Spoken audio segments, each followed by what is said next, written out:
Sino naniniwala kay Kristo ay Diyos siya? Amen. Sino ang... Pastor, nakatali ako dito. It's okay. Check. Check, check, check, check. Check, check.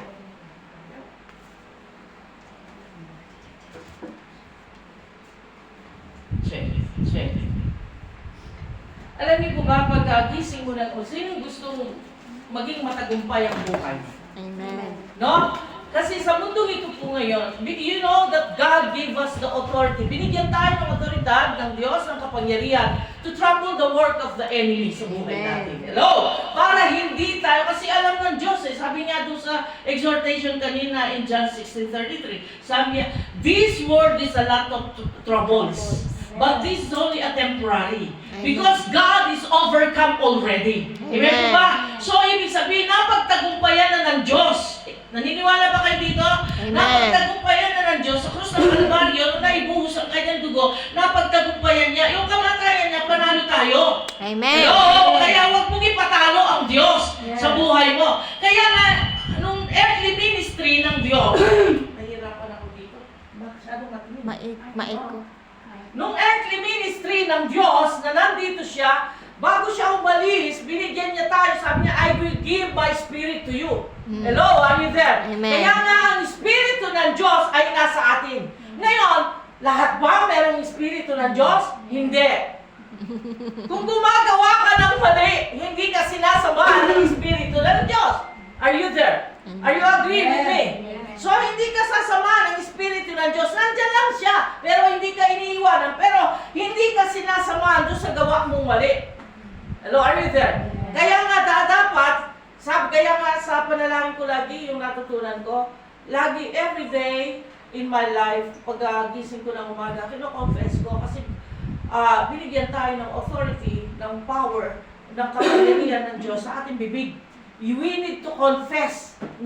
Kailangan natin sabihin. Kaya pagkagising ko, Panginoong Jesus, sabi ko gano'n, tinatanggap kita. Ikaw ang aking Diyos at tagapagligtas ng buhay ko. At ako'y pag-aari mo. So, ibig sabihin, ibinibigay ko lagi ang buhay ko sa Panginoon. Ngayon, tuwang-tuwa ang Diyos dito. At ang demonyo naman, dahil binibigay mo ang buhay mo sa Kanya, sa Panginoon, ang demonyo'y ay, wala na akong karapatan sa Kanya kasi binigay na niya ang buhay niya. Are you there? Amen. So, ibig sabihin, ano man ang meron ka, pinagkatiwala mo lahat sa Diyos. Amen po ba? Sunod na ginagawa ko, ito yung nakita ko, very effective. Very effective sa po. At ang dugo na nabuhos sa krus ng Kalbaryo, ina-apply ko. Balutin mo ako ng iyong dugo at ang pamilya ko. At nadidiklar ako sa aking labi na ang pamilya ko, ako at ang pamilya ko ay pag-aari mo.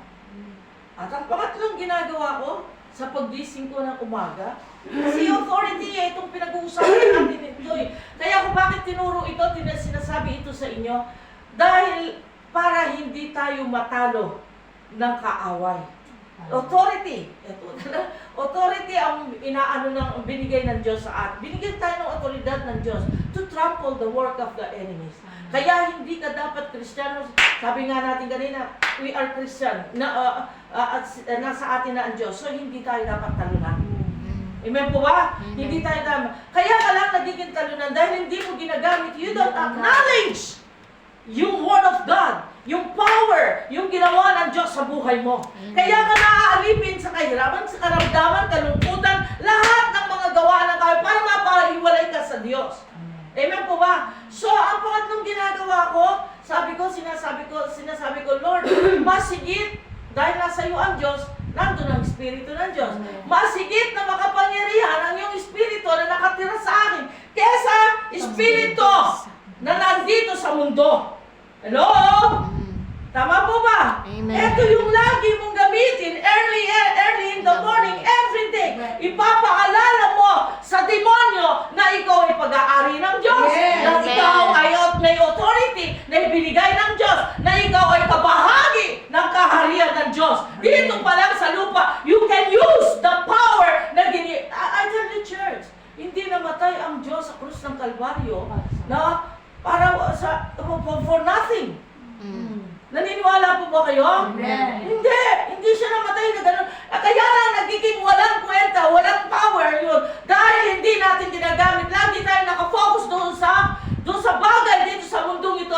Kaya ito naaagaw yung attention natin ng mundong. Binibili natin yung offer ng demonyo. Sabi nga, temptation is not yet a sin. Yes. But when you yield, Yes. yielding in temptation, Amen. it become a sin. Paano?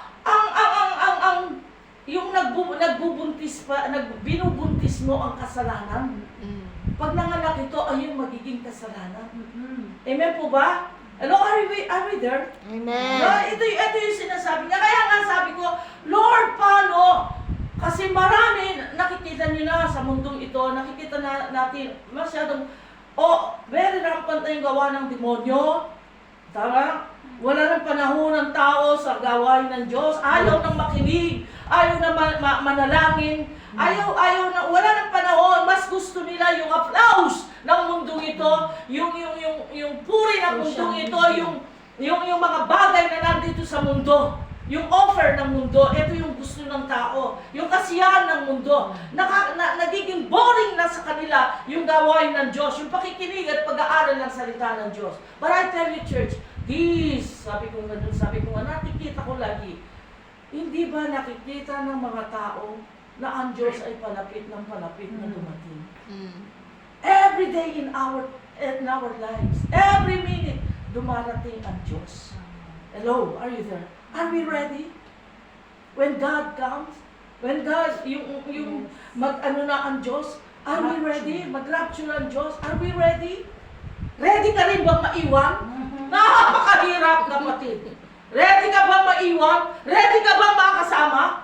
Sabi nga, sa salita ng Diyos, even a single sin, a small dot, a wrinkles in our spirit, you cannot see the kingdom of God. Ibig sabihin, kahit konting kasalanan yan, hindi mo makita ang kalwalatian ng Diyos. Kaya, be ready, be watchful. Ito yung warning ng Diyos sa atin ngayon. Bakit nga pinatuturo ito sa atin? Kasi lagi tayong natatalo eh. Yun sa temptation, natatalo, mahina. Our spirit is weak. Mm. Amen?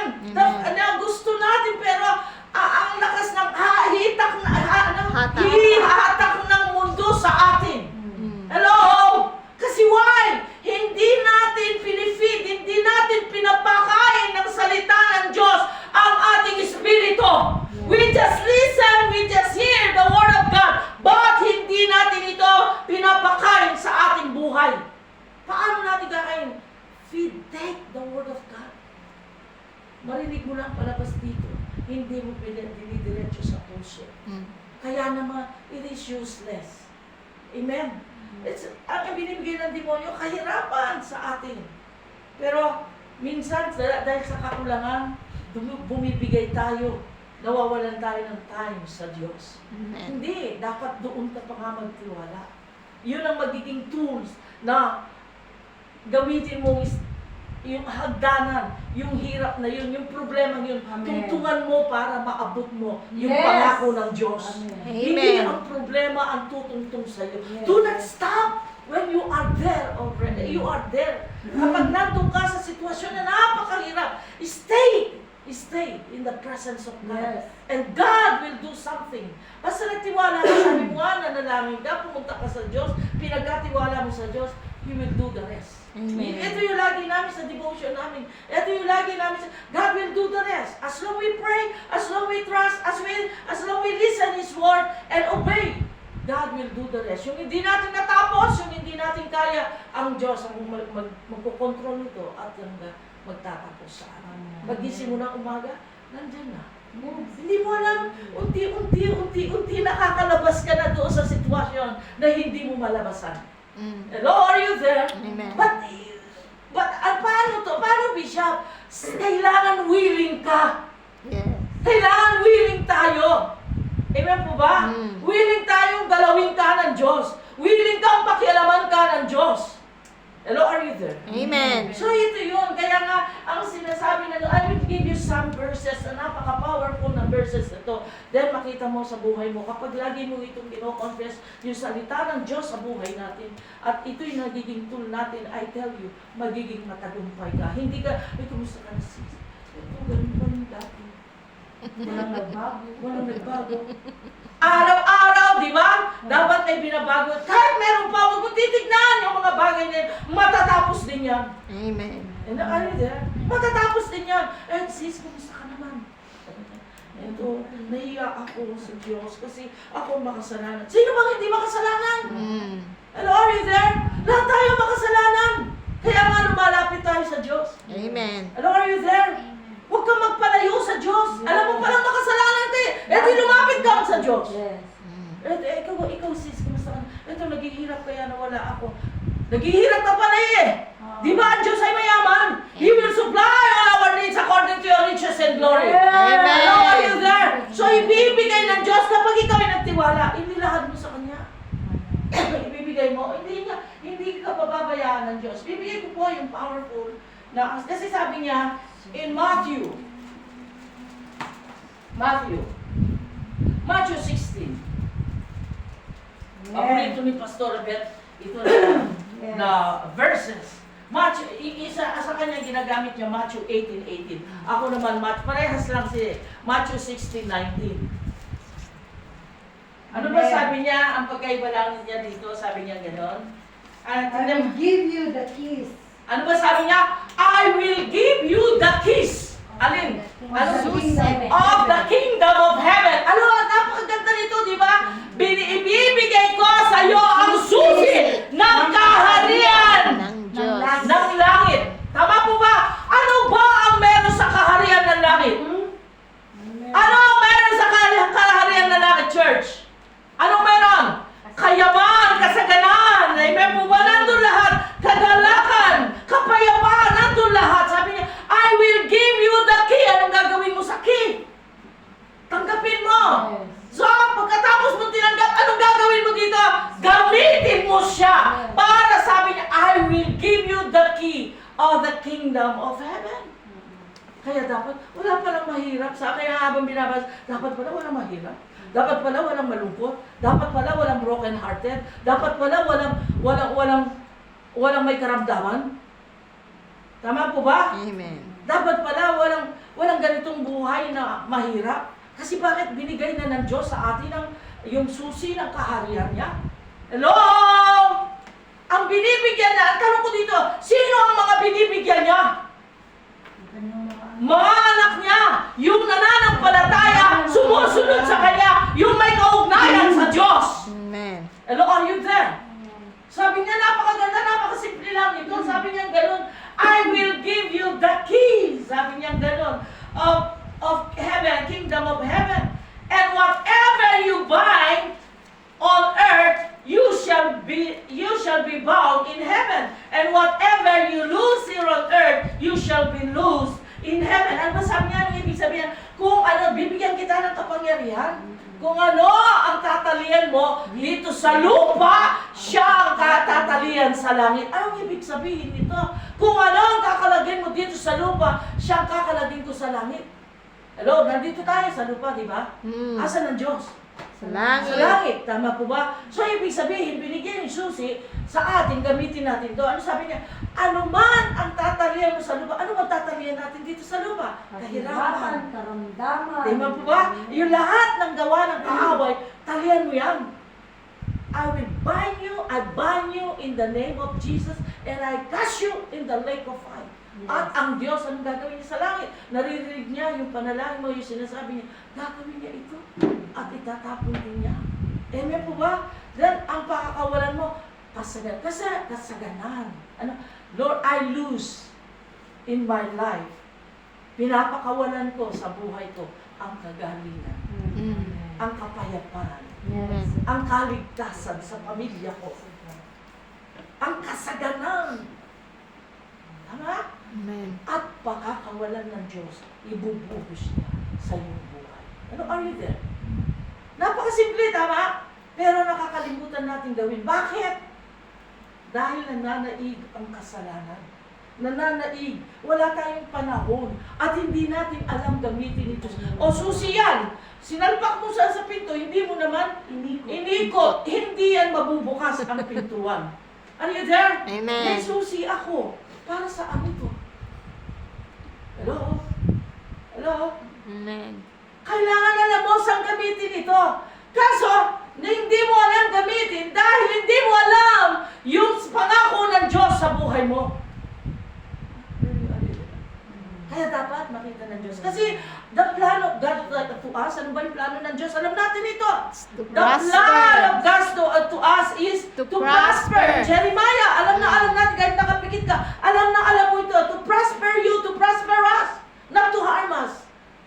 Amen po ba? Amen. Ito yung plano niya, kaya napakabuti ng Diyos. No, tingnan niyo. Ito yung plano niya, tapos binigyan ka pa ng susi. Anong gagawin mo na lang? Di ba kapag nagpapakain kayo ng bata, sino yung nag-aalaga ng bata? Amen. Tinutod, di ba? Sinusubo. Isusubo mo. Ganun ang Diyos sa atin eh. Sinubo niya sa atin. Ang problema, Hindi ka hindi mo humanga. minuya. Yung iba, Gumanga gumanga lang. kung nasa simbahan. Naririnig eh, gumanga. Pinasok ang kutsara, no? Linabas ang kutsara, naiwan ang pagkain, Stuck sa bibig. na-stuck ang bibig, sinipsip, nawalan ng lasa, linuha. Yan ang mga ibang Kristiyano. Mm. Linabas nila yung kanin. Dahil bakit? Nawala yung lasa. Tama mo ba? Linabas. Kaya ito yung mga Kristiyano lumalabas. Nawawalan ng lasa. Nawawalan na ano. Kasi bakit? Hindi nilang inunguya. They don't know how to chew and swallow yung pagkain, yung salita ng Diyos. They don't want. Kasi lalo na kapag mapait, ayaw nila ito.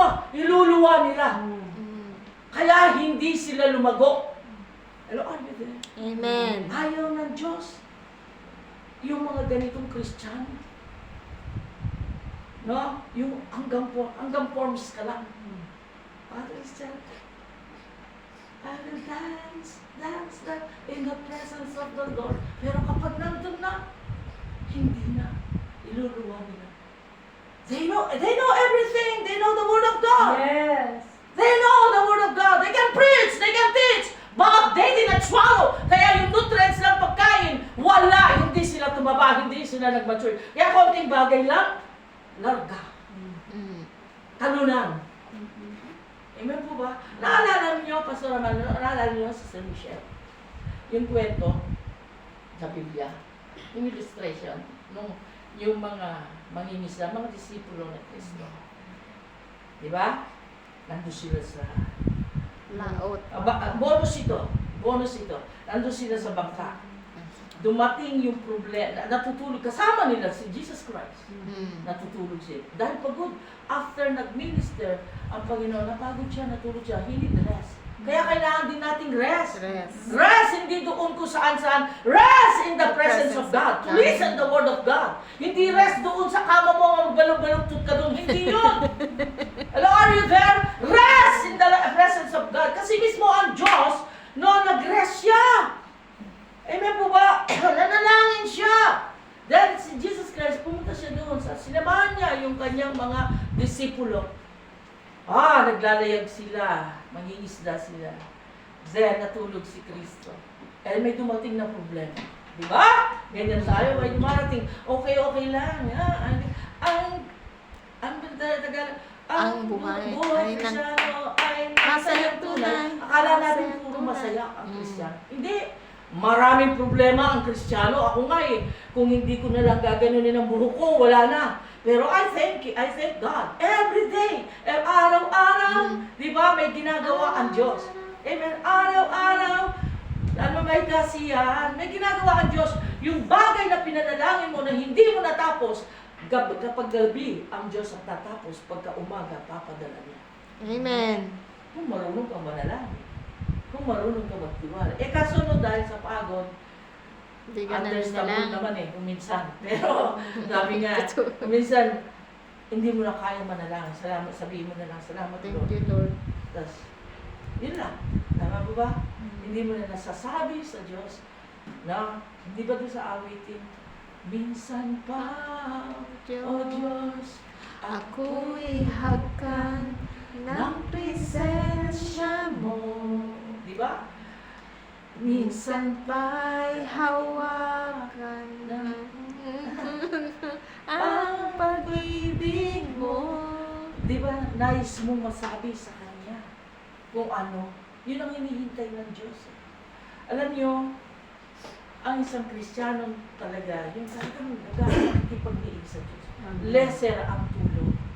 Nung isang gabi, kailan ba ako hindi natulog, Pastor Amado? Nung Friday yata, Friday night. Hindi diretso, hindi ako natulog. Dito lang, Pastor Amado, hilit ng hilit lang. Ako talagang, labas-masok ako. Nag-pray. Lord, ano pa? Nag-pray na ako eh. Nakinig ako sa Diyos. Kakausapin ka ng Diyos. May pinagawa ang Diyos. Then, ayoko, Lord.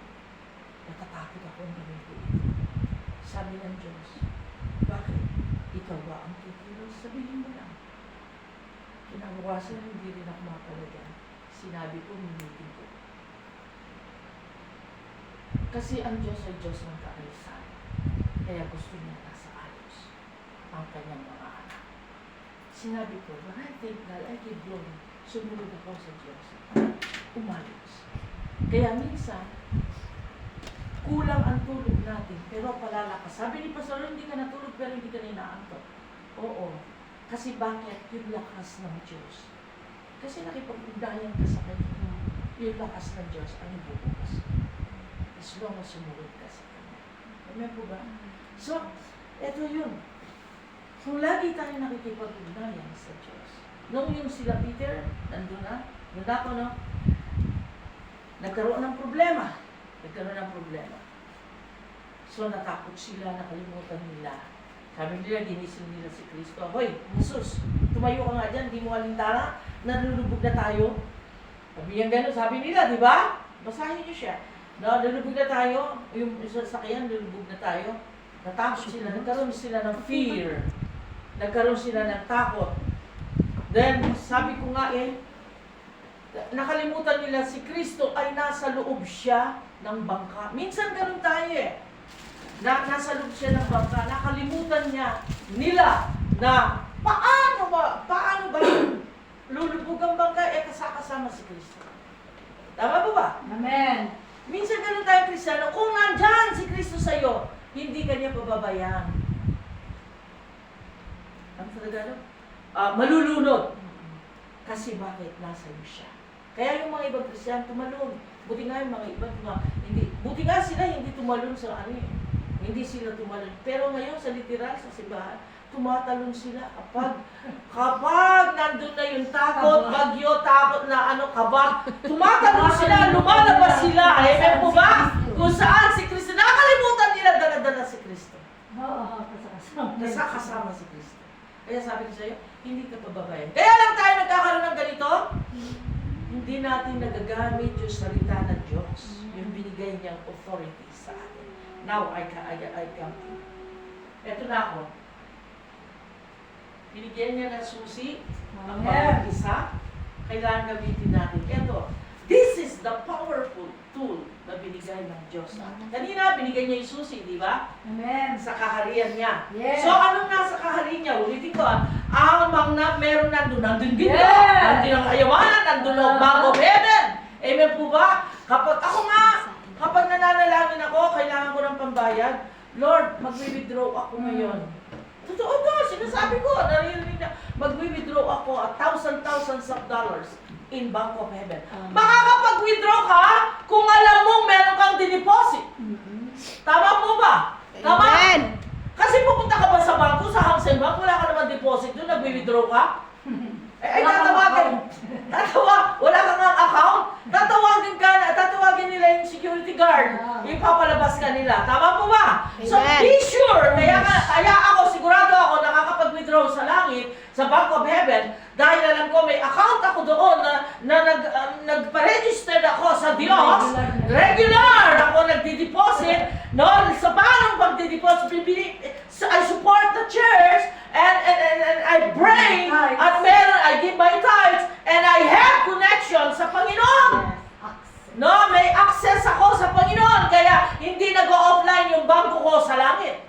you there? Tama po Amen. ba? So, pag ano na to, mag-withdraw ako sa Kanya. Kaya, I use the key na binigay, yung authority. Lord, ipadala mo. Amen. At bukas, kailangan mo magbayad. Merong ibibigay ang Diyos. In His special ways. No? Baka hinihintay mo magbukas ang langit tapos maghulog siya ng pera. Hindi ganun, sis! Hello, mga sis, hindi ganun. Hello, are you there? No, hindi ganun. Meron kang paraanan ng Diyos. Amen? May mga paraanan ng Diyos. Amen po ba? So, ito, ang ibibigay ko 5. 5 lang. Philippians 2:10. 11. Pakibasa siya. Philippians 2:10, 11.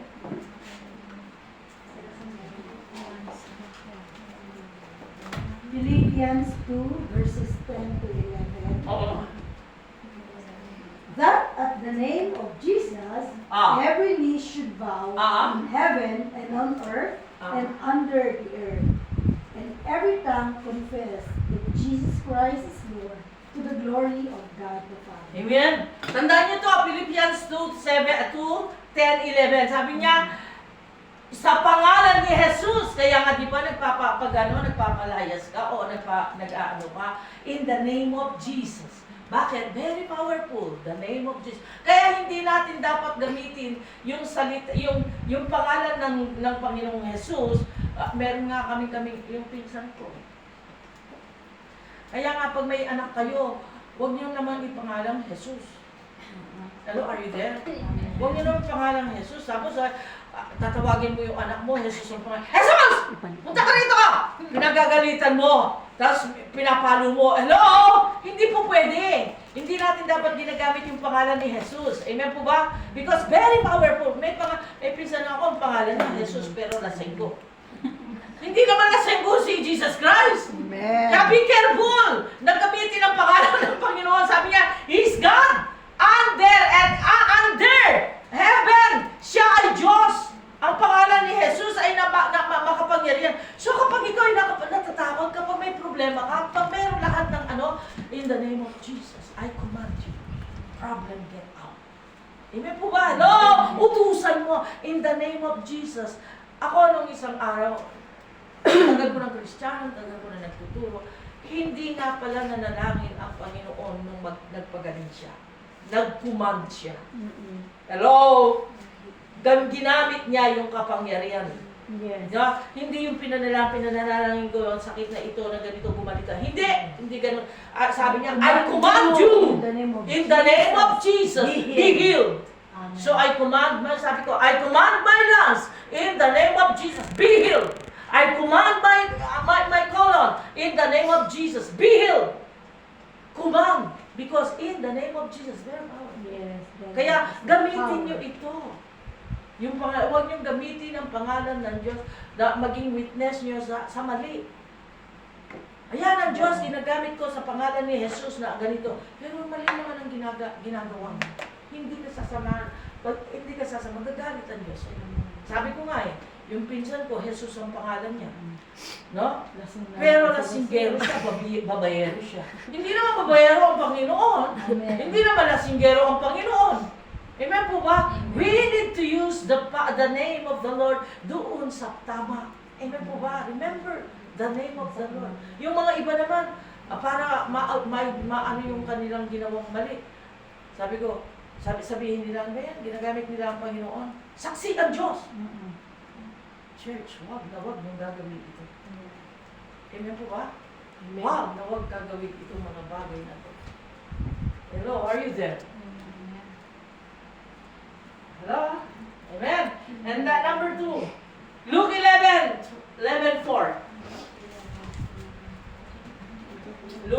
Si Lucas. Kaya ko binibigay ito para magamit po natin. Alam natin sa natin gagamitin yung pangalan ng Panginoon, no? At sa ito Lucas 11:4, ano sabi? Very powerful dito. Sige, basahin mo. And forgive us our sins, for we also forgive everyone that to us, and lead us not to temptation, but deliver us from evil. Amen. No, forgive.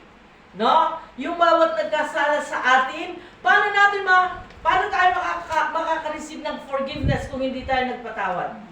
At kapag nagpatawad tayo, pinatawad tayo ng Diyos. Amen po ba? Hello?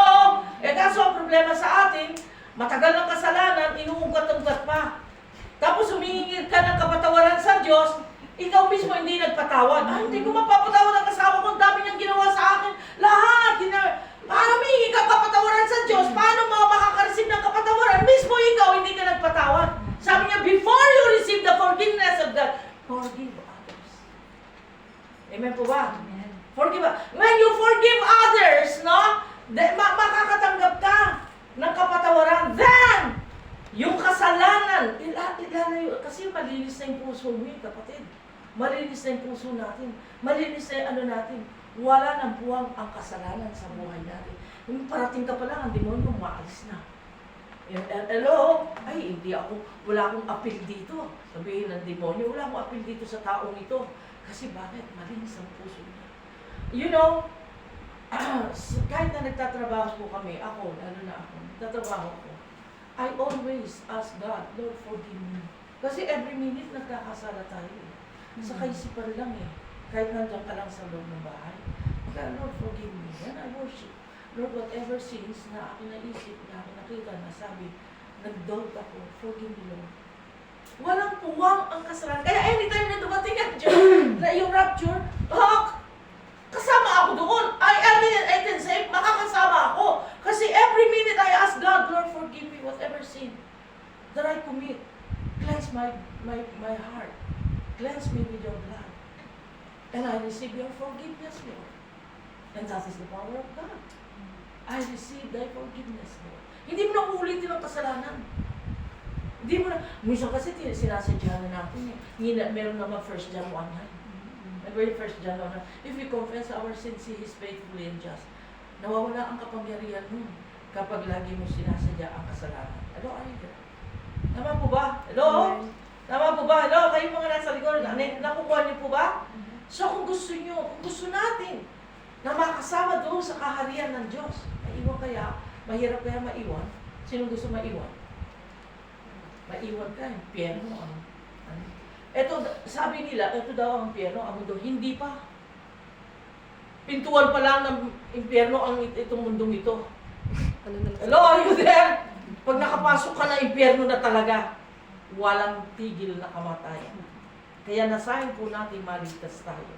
Makasama tayo. Kaya sa akin, hindi na ako nagpipreach ng tithes. Nasa inyo yan. Ang ipipreach ko ngayon, yung kaligtasan.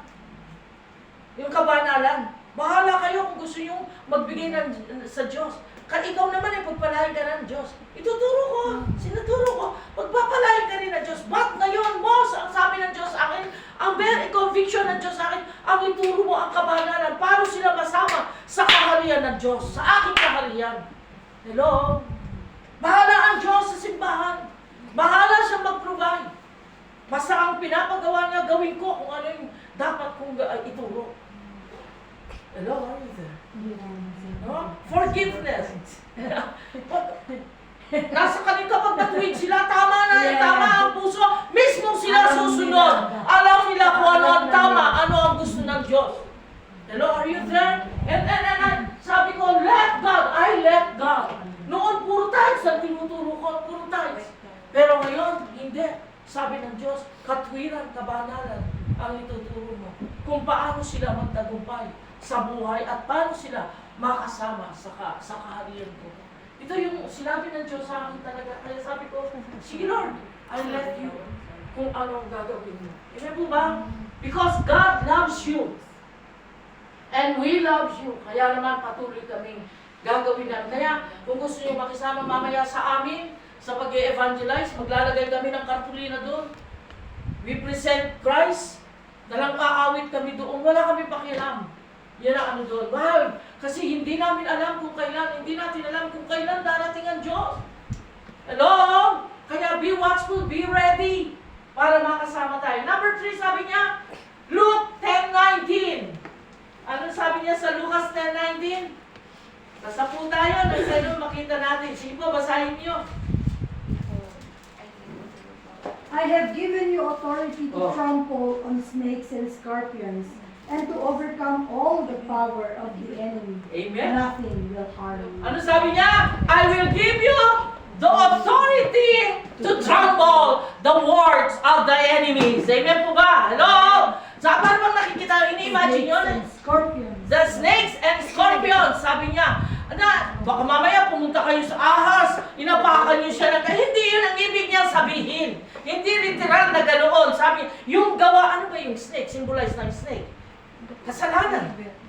Amen po ba? Yes. Scorpion, ano ba symbolize ng poison, kasi yun ma-poison siya. Kasalanan. Ito'y pumapatay sa ating spiritual life.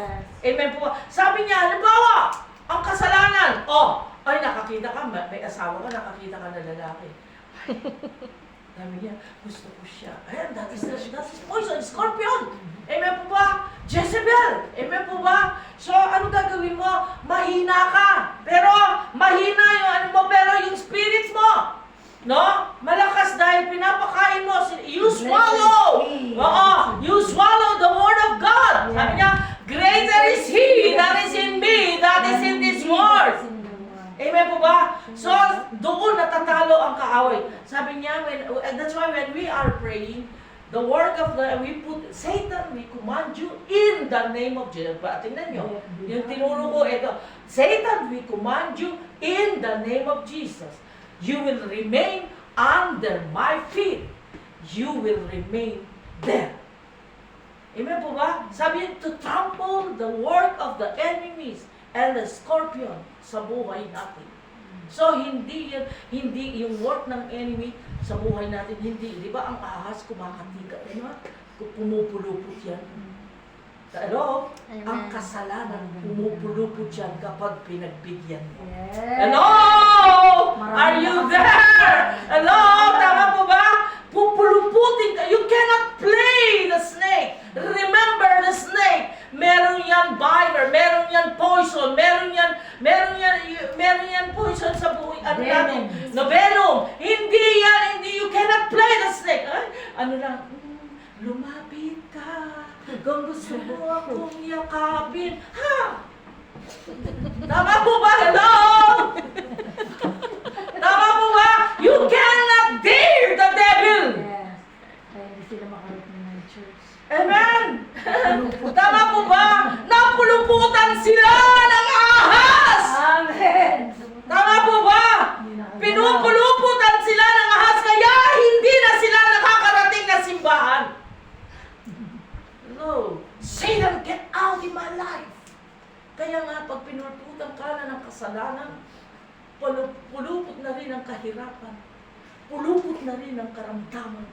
Pulupot na rin sa buhay mo ang kaguluhan sa pamilya mo. Non-stop ang gagawin ng demonyo sa buhay mo. Yes. Ang demonyo habang nagtuturo ako, galit na galit sa akin. Ayaw niyang ipaturo ito. Tingnan ko, bumukas siya may problema. I don't care. God in charge in my problem. He's in charge. Aatakin ako ng demonyo. I don't care. My body, pag-aari ng Diyos ito. Ganun na ngayon ang aking pananaw. Kasi bakit? Sayang ang isang soul na hindi maligtas. Hello? Dahil mahal tayo ng Diyos. Gusto niya maligtas ang bawat isa. So, pupuluputin ka ng kahirapan until na mawala ka na sa presensya ng Diyos.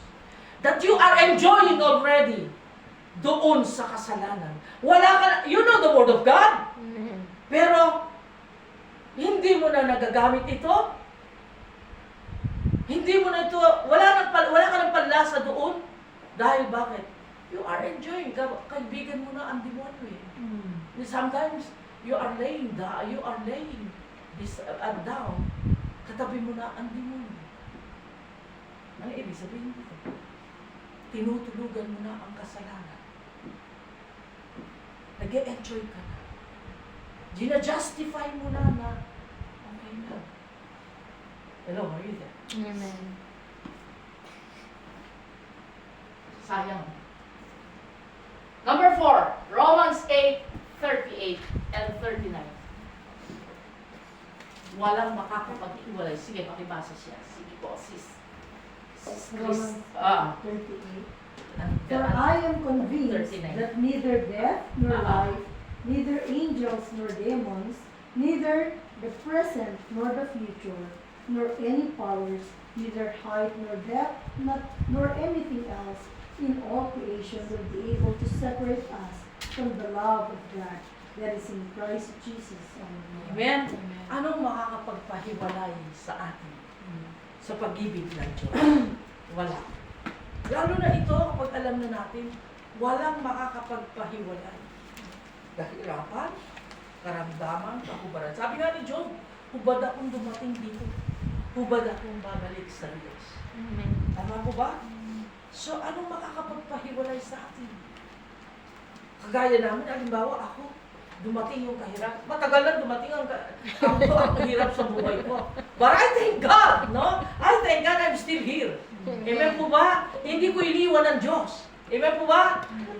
Saan ako nang galing? God has No? overcome Saan ako nang galing? Sa kawalan. Amen po ba? Sa kasalanan. Pero ang gaan Diyos, dahil mahal ka niya, mahal niya ako, pag-ibig ang Diyos, anong ginawa niya? Tinubos ka niya. As I said kanina, hindi namatay ang Diyos sa krus ng Calvary for nothing. His plan for us, ulit-ulitin ko, napakaganda ng plano ng Diyos. When you know the plan of God, when you know the Word of God, use this Word of God, a powerful Word of God, and you will have a victory. Tama po ba? Amen. Mananagana ka, magtatagumpay ka, hindi ka laging talunan. Hindi ka kinakabayo ng kasalanan. Hindi ka pinupulutputan ng ahas na kasalanan. Hello, are you there? Pero sometimes people, they are enjoying already doon sa nakapulupot sa kanila. Amen. Amen. Amen. Last one, Isaiah 54:17. Ano sabi niya? 54:17. Yes. No weapon formed against me shall prosper. Amen! Hindi mo na. No weapon formed against me will prosper! And you will refute every tongue that accuses you. Yes! This is the heritage of the servants of the Lord, and this is their vindication from me. Amen! Oh God, I am in your presence. Oh God, ano? Hallelujah. Sabi niya, no weapon forms against us will prosper. Yes. Why? Kapag ikaw ay lingkod ng Diyos, kapag ikaw ay anak ng Diyos, kapag ikaw ay nananampalataya sa Diyos, ano man ang sinabi nilang curse sa'yo, hindi ito. Bakit? Inanoint ka ng Diyos. He will vindicate us already. Amen po ba? So walang magagawa ang demonyo sa buhay mo. Walang magagawa ang mga ito sa buhay mo. Hello, are you there? Amen. Hindi ba kayo sabi nga sa Psalms 23, even though I walk through the valley of the shadows of death, maraming naninihil. Maraming kinakatakutan. Maraming, sabi niya, even though I walk through the valley of the maraming problema, shadows of death, I will fear no evil because you are with us. you are with me. Your spirit is with me. Amen. Amen po ba? Ito lang yun, napakasimple. Napakasimple. Kung magpakabanal lang tayo, ibig sabihin, Bishop, ang hirap magpakabanal. Ibig sabihin, hindi naman yung banal, hindi naman banal na ano yung gusto ipakita ng Diyos sa atin, gusto ituro, malaman natin. Itong, isa pamuhay natin ang salita niya. Then unti-unti, from glory to glory, God will change us. Hindi naman biglang, banal ka na ngayon. Hello! Hindi, makita nyo, baka mamaya makita kita sa susunod linggo, mahaba yung palda mo, mahaba yung buhok mo, banal ka. Well, ayaw mo na, you are holy. Hindi, ito yung holy na sinasabi ng Diyos. Hello, are you there? Hindi ito. Kasi sa may ibang sekta kasi ayaw nilang tanggapin pag na maiksi ang buhok. Maiksi ang palda. Alam mo naman eh. Kung tama o mali. Nakapantalon. Ayaw nilang tanggapin. Hindi. Walang ganun sinabi ang Diyos. Yung kabanalan sa puso. Hello, are you there? Amen. So ito po yung sinasabi niya. I pray. No? Hindi ka na. Napakasarap. Use the key. The authority that God given unto us. Napakasarap, managumpay ka. Itong hirap ng mundong ito. Sabi nga, God, He separated you already. He called you, then He separated you. Hiniwalay ka na ng Diyos. We are living in this world, pero kapag ikaw, you are seeking God, hiniwalay ka na ng Diyos. Kahit anong gawin mo pa, kahit nandito ka pa, still, hahanapin mo pa rin ang kabanalan ng Diyos. Mas gusto mo pa yung you are seeking the kingdom of God than seek this world.